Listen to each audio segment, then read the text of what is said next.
Sabato 3 dicembre, presso la Galleria Espositiva della Rinascente in Piazza Garibaldi a Padova, si è svolta l'inaugurazione della mostra Forme del frammento analogo, in cui vengono esposte 40 opere in cui il design diventa gioiello. I gioielli vengono esposti insieme a bozzetti inediti, disegni e schizzi, testi che accompagnano la visione di cubi, sfere, cilindri e moduli vari, che si uniscono l'un l'altro per formare questi gioielli realizzati da Elviro Di Meo e Antonio Rossetti, e in cui la forma si delinea e prende corpo con l'emozione di un colore. Allora, questa è una mostra dedicata al gioiello di design, che guarda quindi anche alla moda e guarda alla produzione non più come pezzo unico fatto direttamente dall'artista, ma bensì come pezzo disegnato e progettato e poi affidato alle aziende. Infatti noi indaghiamo questo mondo del gioiello contemporaneo a vari livelli. La nostra specialità è il gioiello artistico, però ci piace anche verificare quali sono le eccellenze del gioiello di design. Elviro Di Meo è l'artista, creatore di questi gioielli, insieme ad Antonio Rossetti. L'ispirazione nasce dall'architettura, la dissimulazione dell'architettura che ritrova nuova vita, quindi una nuova forma in un gioiello. Il gioiello può sintetizzare l'architettura, non è dissimile dall'architettura, è un'architettura stessa. Può sembrare paradossale, certamente non ha la funzione di un edificio, di un palazzo pubblico, la funzione di un'abitazione, ma in sé riassume i segni caratterizzanti di una particolare architettura. E sempre nel programma del RAM, Ricerche Artistiche Metropolitane, fino al 22 gennaio all'Oratorio di San Rocco, la 7ª edizione di Pensieri Preziosi, rassegna internazionale della gioielleria d'arte europea.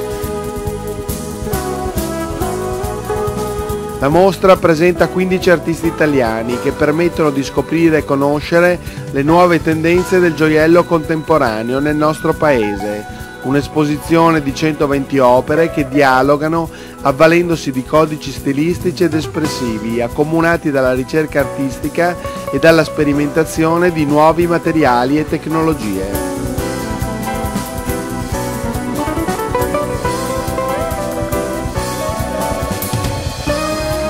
La storia del cristianesimo di Padova parte con questo luogo sacro dove sorgeva la prima chiesa paleocristiana, di cui ancora oggi conserviamo alcuni resti nel sacello di San Prosdocimo, luogo di sepoltura della protomartire padovana Santa Giustina, e che poi si è diffuso in tutta la città.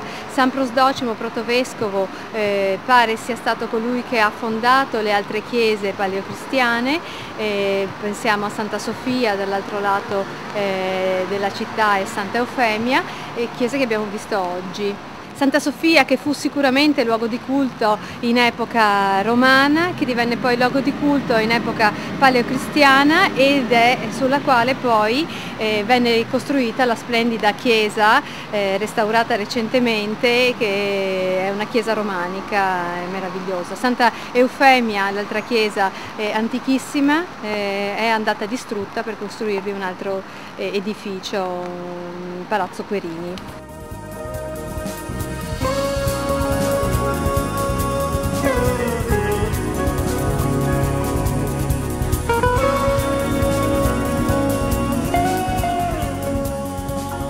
Fino all'8 gennaio presso il centro San Gaetano in via Altinate, l'assessorato alla cultura del comune di Padova organizza la mostra collettiva Art Room per un incontro tra protagonisti, con 12 artisti che appartengono ad ambiti espressivi differenti, tra essi pittori, incisori, scultori e fotografi, con marcate identità poetiche, stilistiche e tecniche.